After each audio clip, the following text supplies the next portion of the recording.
Assalamualaikum warahmatullahi wabarakatuh. Alhamdulillah ketemu lagi dengan saya Nur Afifah NIM 19010460033. Nah, pada materi kali ini saya akan membawakan materi yang berjudul interaksi simbolik. Nah, sebelumnya saya membuat video ini guna memenuhi tugas ulangan tengah semester mata kuliah teori sosial. Nah, apa saja sih yang akan kita bahas pada materi kali ini? Yang pertama, kita akan membahas sejarah teori interaksi simbolik. Yang kedua, penjelasan tentang teori interaksi simbolik. Dan yang ketiga, kajian terhadap kasus. Yang terakhir, kelemahan-kelemahan interaksi simbolik. Masuk ke subbab yang pertama, yaitu sejarah teori interaksi simbolik. Nah, saya akan jelaskan sedikit. Sejarah teori interaksionisme simbolik tidak bisa dilepaskan dari pemikiran George Herbert Mead 1863 sampai 1931. Mead ini dilahirkan di Hartley. Karir Mead berawal saat beliau menjadi profesor di kampus Oberlin, Ohio. Kemudian Mead berpindah ke Universitas Chicago. Mead membuat catatan The Theoretical Perspective yang pada perkembangannya menjadi cikal bakal teori interaksi simbolik ini. Nah, Mead ini dikenal sebagai ahli sosial psikologi untuk ilmu sosiologis. Mead menetap di Chicago selama 37 tahun sampai beliau meninggal dunia pada tahun 1931. Nah, Mead ini tertarik pada interaksi di mana isyarat nonverbal dan pesan verbal akan mempengaruhi seseorang yang sedang berinteraksi. Nah, isyarat nonverbal itu seperti body language, baju, status, gerak fisik, dan lain-lain. Sementara pesan verbal adalah kata-kata, suara, dan lain-lain yang merupakan satu bentuk simbol. Nah, selanjutnya saya akan menjelaskan ilmuwan teori interaksi simbolik selain George Herbert Mead.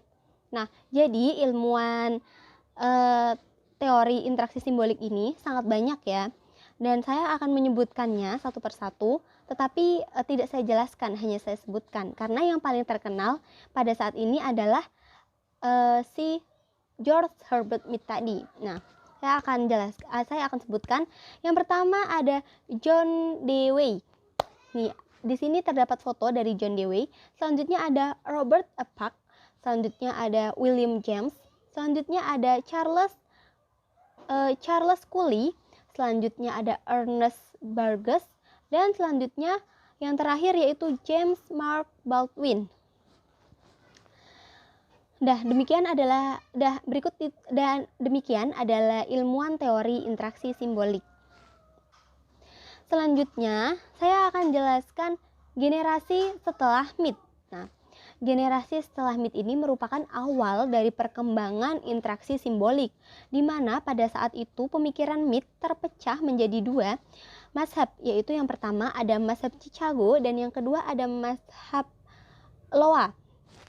Mazhab Chicago, yang pertama saya akan menjelaskan mazhab Chicago. Ini dipelopori oleh Herbert Blammer. Nah, saya akan jelaskan sedikit ya. Jadi, si Blammer ini melanjutkan penelitian yang dilakukan oleh Herbert Mead.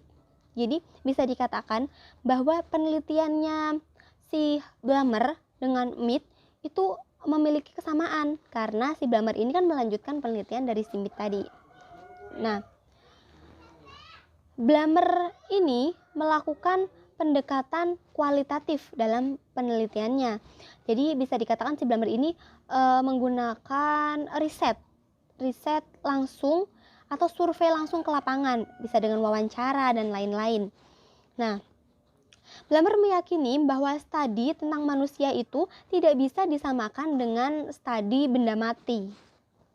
Itu adalah kajian dari si Blammer. Selanjutnya yang kedua ada mazhab Loa. Nah, mazhab ini dipelopori oleh Manfred Kuhn dan Kimball Young. Nah, itu ada foto dari Manfred Kuhn dan Kimball Young. Nah, Kuhn ini meyakini bahwa interaksi simbolik dapat dioperasionalisasi, diuji, dan dikualifikasi. Nah, dalam risetnya, Kuhn ini menggunakan riset kuantitatif atau riset dengan angka-angka. Ya, selanjutnya yang kedua yaitu subbab kedua yaitu penjelasan teori interaksi simbolik. Nah, menurut Ralph LaRosa dan Donald, interaksi simbolik menjelaskan tentang kerangka referensi untuk memahami bagaimana manusia bersama dengan orang lain menciptakan dunia simbolik dan bagaimana cara dunia membentuk perilaku manusia. Teori interaksi simbolik yang masih merupakan pendatang baru dalam studi ilmu komunikasi, yaitu sekitar awal abad ke-19 yang lalu dan sekarang merupakan cabang sosiologi dan perspektif interaksional. Nah, selanjutnya ini ada 3 ide dasar dari interaksi simbolik berdasarkan karya George Herbert Mead. Antara lain, yang pertama ada pemikiran atau mind, yang kedua ada diri atau self, yang ketiga ada masyarakat atau society. Yang pertama, pemikiran adalah kemampuan untuk menggunakan simbol yang mempunyai makna sosial yang sama, di mana tiap individu harus mengembangkan pikiran mereka melalui interaksi dengan individu lain. Yang kedua, ada kemampuan untuk merefleksikan diri tiap individu dari penilaian sudut pandang atau pendapat orang lain, dan teori interaksionisme simbolis adalah salah satu cabang dalam teori sosiologi yang mengemukakan tentang diri atau the self dan dunia luarnya.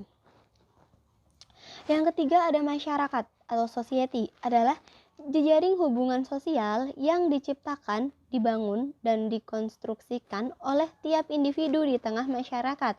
Dan tiap individu tersebut terlibat dalam perilaku yang mereka pilih secara aktif dan sukarela, dan pada akhirnya mengantarkan manusia dalam proses pengambilan peran di tengah masyarakatnya. Dan selanjutnya saya akan menjelaskan tentang 3 tema konsep pemikiran George Herbert Mead yang mendasari interaksi simbolik.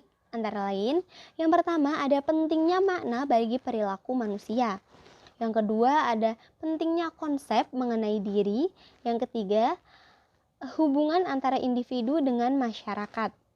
Nah, ketiga konsep ini sesuai dengan 3 dari 7 asumsi karya Herbert Blammer. Nah, ini tuh berhubungan dengan yang saya katakan tadi, bahwa si Blammer dengan si Mead ini memiliki hubungan karena si Blammer ini meneruskan penelitian yang telah dilakukan oleh Mead, seperti itu. Ya, kita masuk ke subbab ketiga, yaitu kajian terhadap kasus. Nah, kenapa saya mengambil materi kajian terhadap kasus? Agar kita lebih mudah dalam memahami interaksi simbolik ini. Di sini saya mengambil kasus yang berjudul interaksi simbolik antara Shadow dengan anak autis. Nah, sebelumnya saya jelaskan terlebih dahulu, autis itu apa? Autis merupakan suatu gangguan perkembangan pervasif yang dialami oleh seseorang sejak lahir atau masa balita yang membuatnya tidak dapat berhubungan sosial atau komunikasi secara normal.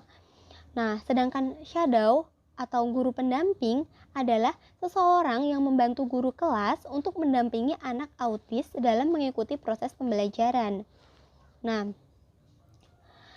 si anak autis ini menggunakan simbol untuk mengkomunikasikan dirinya sendiri, seperti merengek, menguap berulang kali. Nah, itu tuh menjadi simbol bagi anak autis bahwa dirinya tidak nyaman berada di dalam kelas. Nah, seiring dengan berjalannya waktu dan seiring dengan interaksi yang berlangsung secara terus-menerus, si shadow ini itu dapat mengetahui apa sih yang diinginkan anak autis tadi, karena antara mereka berdua terjalin interaksi seperti itu. Nah, interaksi antara si shadow dan anak autis ini bisa dinamakan sebagai interaksi simbolik seperti itu. Ya, selanjutnya adalah subbab yang keempat, yaitu kelemahan-kelemahan interaksi simbolik. Nah, kelemahan ini dikaitkan dengan teori fungsi teori maksud saya. Fungsi teori menurut Profesor Suwardi Lubis adalah sebagai berikut. Nah, fungsi teori di sini ada 3. Yang pertama, teori idealnya mampu menjelaskan permasalahan dalam konteks komunikasi. Namun, dalam interaksi simbolik, kurang mampu menjelaskan tentang fenomena komunikasi, baik itu mengenai interaksi dan makna simbolik secara jelas dan sederhana. Yang kedua, ada fungsi teori adalah harus mampu meramalkan fenomena komunikasi yang terjadi. Sebagian pakar berpendapat bahwa pemikiran mengenai interaksi simbolik terlalu agung dan konsepnya sangat longgar, samar, dan membingungkan. Dibutuhkan konsentrasi, kemauan yang kuat, dan intuisi untuk menangkap makna konsep-konsep yang dirumuskan oleh MIT ini. Dan yang ketiga, teori harus mampu memberikan pandangan. Nah, MIT ini dalam mengungkapkan unsur-unsur kekuasaan dan dominasi, dalam pandangannya MIT ini tidak terjalin dalam sebuah interaksi sosial. Seperti itu.